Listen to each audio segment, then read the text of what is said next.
गुरुत्वाकर्षण कक्षा नवम भौतिक विज्ञान का टॉपिक चल रहा था और इस टॉपिक में हमने पिछली वीडियो में न्यूटन का सार्वत्रिक गुरुत्वाकर्षण नियम पर चर्चा की थी और वह सूत्र F बराबर G/m/r² के विषय में बात कर रहे थे। G का हमने आंकिक मान 6.67 गुणा 10⁻⁻11 है। न्यूटन मीटर स्क्वायर प्रति किलोग्राम स्क्वायर पढ़ा था। अब गुरुत्व तथा गुरुत्वीय बल का हम अध्ययन करेंगे, लेकिन इससे पहले जो गुरुत्व बल की हम बात कर रहे थे, जिस गुरुत्वाकर्षण की हम बात कर रहे थे, उस गुरुत्वाकर्षण के सार्वत्रिक नियम की हम बात कर रहे थे। उस नियम का क्या महत्व है, इस पर भी ध्यान दें। तो गुरुत्वाकर्षण का सार्वत्रिक नियम अनेक ऐसी परिघटनाएं हैं जिनकी वह सफलतापूर्वक व्याख्या कर देता है, जो असंबद्ध मानी जाती थी। यानी पुराने समय में उन तथ्यों के प्रति हमारी मानसिकता, हमारी जानकारी दूसरे प्रकार की थी और न्यूटन ने जब सार्वत्रिक गुरुत्वाकर्षण का नियम दिया तो हम एक निष्कर्ष तक पहुंचे और फिर उन चीजों की हमने सफल व्याख्या भी सीखी। एक तो ये कि हम पृथ्वी पर खड़े होते हैं तो आपने पढ़ा है कि प्रत्येक वस्तु, ब्रह्मांड की प्रत्येक वस्तु प्रत्येक दूसरी वस्तु को अपनी ओर खींचती है। अब हम पृथ्वी पर खड़े हैं तो पृथ्वी हम पर बल लगाती है। तो यानी कहने का अभिप्राय यह है कि हम पृथ्वी पर खड़े होते हैं तो इसमें भी इसकी व्याख्या सार्वत्रिक गुरुत्वाकर्षण के नियम से की जा सकती है। या कोई वस्तु जब ऊपर की ओर फेंकी जाती है तो वो नीचे ही लौट के आती है। तो इसका कारण यही है कि पृथ्वी उस वस्तु को अपनी ओर खींचती है। तो एक तो ये कि ये बल हमें पृथ्वी से बांधे रखने वाला बल है, और दूसरी बात हम ये मानते थे पुराने समय में कि ये जो आकाश में हम चंद्रमा और सूर्य देखते हैं या उसमें सौरमंडल के ग्रह भी होते हैं, ये सब कैसे टिके हुए हैं, इसको हम बहुत बड़ी कोई अलग कलाकारी मानते थे। तो सार्वत्रिक गुरुत्वाकर्षण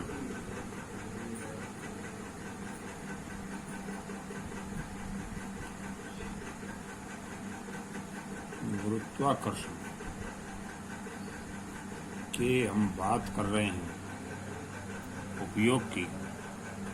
और पहली बात हमने बताई आपको कि यह बल हमें पृथ्वी से बांधे रखता है। दूसरी बात हम कर रहे थे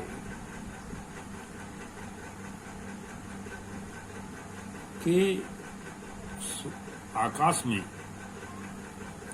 जो हमको ग्रह दिखाई देते हैं, तारे दिखाई देते हैं, और हम ये मानते हैं कि पृथ्वी के चारों ओर चंद्रमा गति करता है।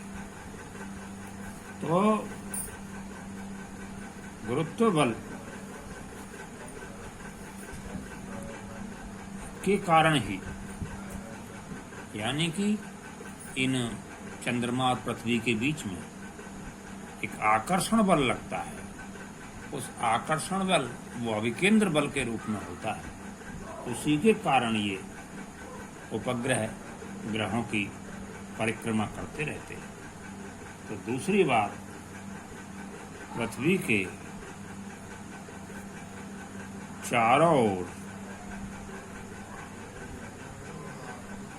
चंद्रमा की गति,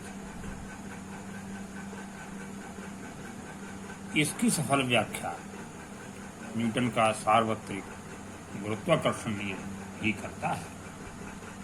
सूर्य के चारों ओर ग्रहों की गति,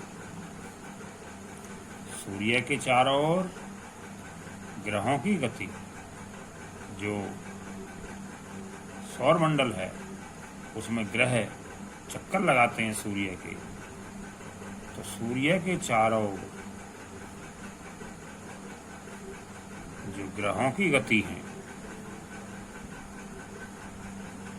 उसकी भी सफल व्याख्या न्यूटन का सार्वत्रिक गुरुत्वाकर्षण नियम करता है। और चंद्रमा और सूर्य के कारण जो समुद्र में ज्वार भाटा आता है,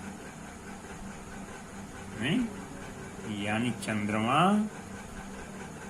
और सूर्य के कारण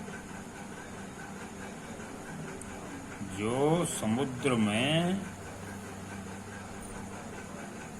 ज्वार भाटा आता है उसकी भी सफल व्याख्या न्यूटन का सार्वत्रिक गुरुत्वाकर्षण नियम ही करता है।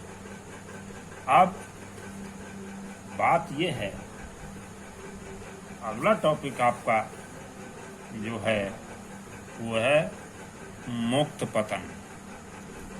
मुक्त पतन का क्या मतलब है? यहाँ मुक्त पतन का अर्थ ये है कि कोई वस्तु ऊपर से नीचे स्वतंत्र रूप से छोड़ दी जाती है। तो हम जानते हैं कि पृथ्वी वस्तुओं को अपनी ओर खींचती है, आकर्षित करती है। पृथ्वी के इस आकर्षण बल को हम कहते हैं गुरुत्वीय बल। पृथ्वी के आकर्षण बल को हम क्या बोलते हैं? गुरुत्वीय बल कहते हैं। अर्थात जब वस्तुएं पृथ्वी की ओर जो गिरती हैं वो इसी बल के कारण गिरती हैं, है नहीं? जब वस्तुएं पृथ्वी की ओर गिर रही है तो उस गिरने को ही हम कह रहे थे ये मुक्त पतन है। अब गिरती हुई वस्तु है, अब उसके वेग पर यदि विचार करें तो गिरते समय क्या वस्तु का वेग बढ़ता है?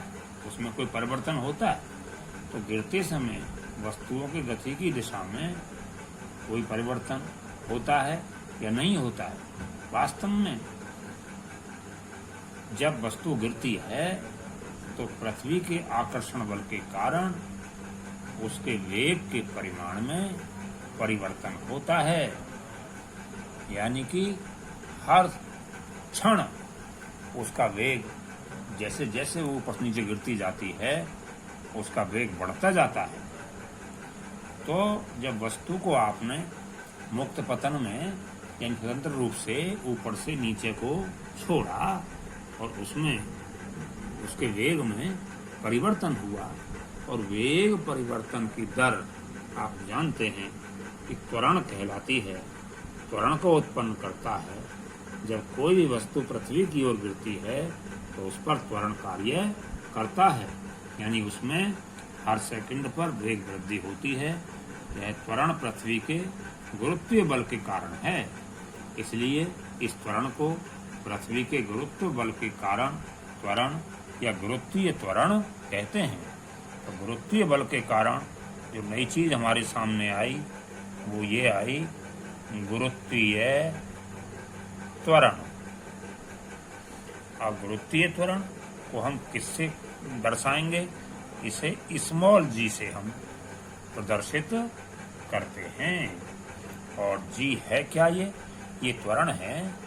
जब सरल रेखा में कोई पिंड गति करता था तो उसके त्वरण को हम ए से डिनोट करते थे, और जब कोई पिंड इस तरह से ऊर्ध्वाधर रेखा में यानी ऊपर नीचे गति करता है तो उस पर हम त्वरण जो लगता है उसे हम जिसे डिनोट करते हैं, तो जो त्वरण वहाँ था वही त्वरण यहाँ है, बस गति का फर्क ये है। तो वह सरल रेखीय गति थी और ये ऊर्ध्वाधर गति है, हॉरिजॉन्टल मोशन है। और जो त्वरण का मात्रक था मीटर प्रति सेकंड स्क्वायर, वही जी का मात्रक होगा, इसका भी मात्रक मीटर प्रति सेकंड स्क्वायर होगा।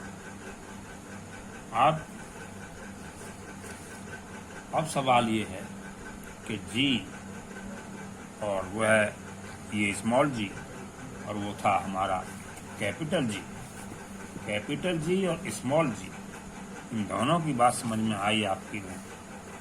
कैपिटल जी और स्मॉल जी हैं?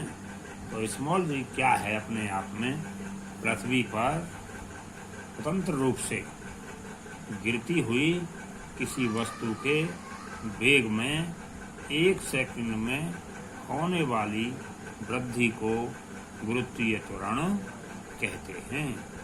इस तरह जो गुरुत्व त्वरण है उसकी परिभाषा लिख देते हैं, गुरुत्वीय त्वरण नहीं। अब इसकी परिभाषा क्या हुई?